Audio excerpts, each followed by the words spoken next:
আমাদের rabbit group প্রত্যেকটা সদস্য খাবার খাওয়ার জন্য বিকেলবেলা চলে আসছে। আসসালামু আলাইকুম এভরিওয়ান, আমি মানিকগঞ্জ থেকে এমডি আসাদ, র্যাবিট গ্রুপ পক্ষ থেকে।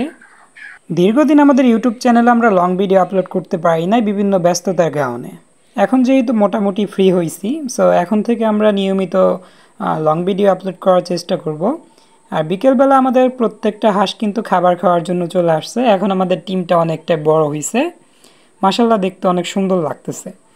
আস্তে আস্তে আমাদের টিমটাকে আমরা আরও বড় করার চেষ্টা করব। সবাই দোয়া করবেন যেন আমাদের র্যাবিট গ্রুপ পরিবারটাকে আমরা আরও বড় করতে পারি।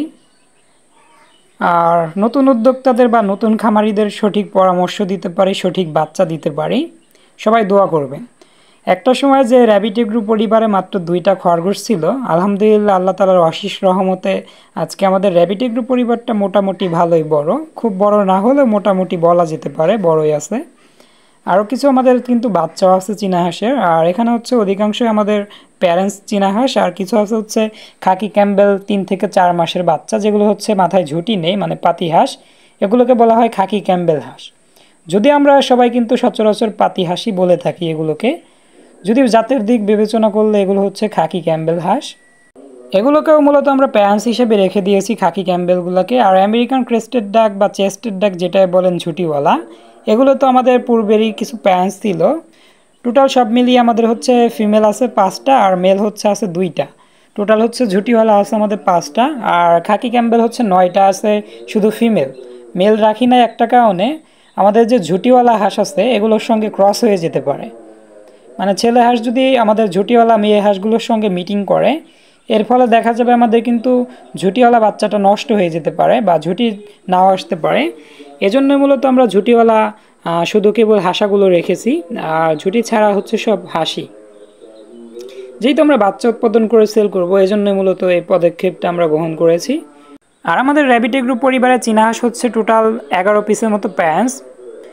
আমরা সাধারণত চীনা হাঁসদের কিন্তু এক্সট্রা পরবর্তীতে খাবার দেই। ফার্স্ট হচ্ছে ওরা পাতি হাঁসগুলোর সঙ্গে খায় বা অন্যান্য হাঁসগুলোর সঙ্গে খায়, পরবর্তীতে হচ্ছে আমরা এক্সট্রা কিছু খাবার ওদের দেই।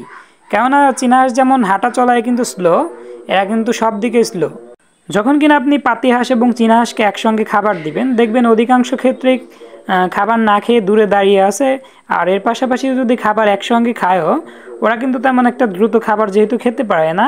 পাতি হাঁস যেখানে 1 মিনিটে দেখা যাবে খাওয়া কমপ্লিট করে বা খাবার খাওয়া শেষ করে কিন্তু চলে গেছে, আর সেখানে দেখা যাবে একটা চীনা হাঁসের খাবার খেতে সময় লাগবে 2 থেকে 3 মিনিট।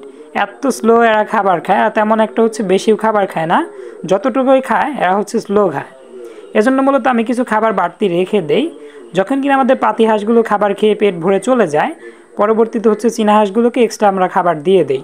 তা না হলে দেখা যাবে আমাদের চীনা হাঁসগুলো পেট ভরবে না।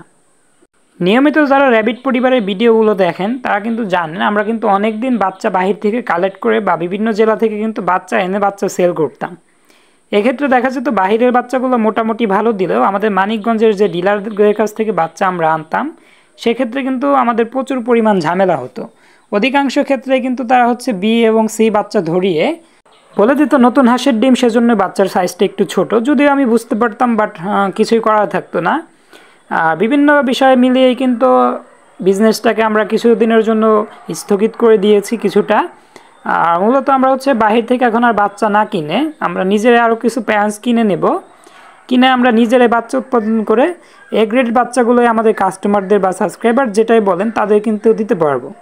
আর যখন কিনা আমাদের র্যাবিট পরিবারে বাচ্চা উৎপাদন হবে, তখন কিন্তু আমরা বুঝতে পারবো বাচ্চার শরীরে কোনো রোগ ব্যাধি আছে কিনা। যদিও তেমন একটা আসলে সেবার বলা যাবে না, কেননা আমি এখানে ভিডিওতে ভয়েস করতেছি, ভিডিওটা পাবলিশ নাও করতে পারি, মানে সে সময়টা নাও থাকতে পারে। তবুও যতটুকু সম্ভব আমরা কিন্তু খামারির পাশে দাঁড়াতে পারবো। এসব বিষয় মিলিয়ে আসলে নিজের প্যারেন্টসগুলো আমি বাড়ানোর সিদ্ধান্ত নিয়ে ফেললাম, যেহেতু আমাদের পর্যাপ্ত পরিমাণ জায়গা আছে র্যাবিট এগ্রোর। সো আমরা আস্তে আস্তে আমরা প্যারেন্টস আরও কিছু বাড়িয়ে বাচ্চা উৎপাদনটাকে বাড়াবো, দেন তারপর হচ্ছে আমরা বাচ্চা সেল করতে শুরু করবো।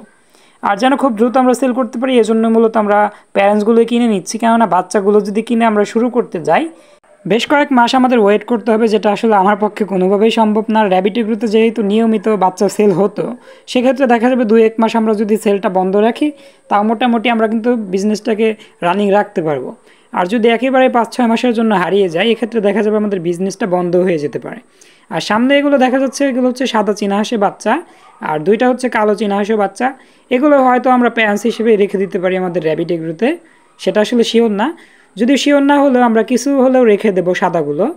সো আজকে এ পর্যন্তই, দেখা হবে পরবর্তী কোনো ব্লগে। চ্যানেলটাকে অবশ্যই সাবস্ক্রাইব করে দিবেন নিয়মিত আপডেট পেতে।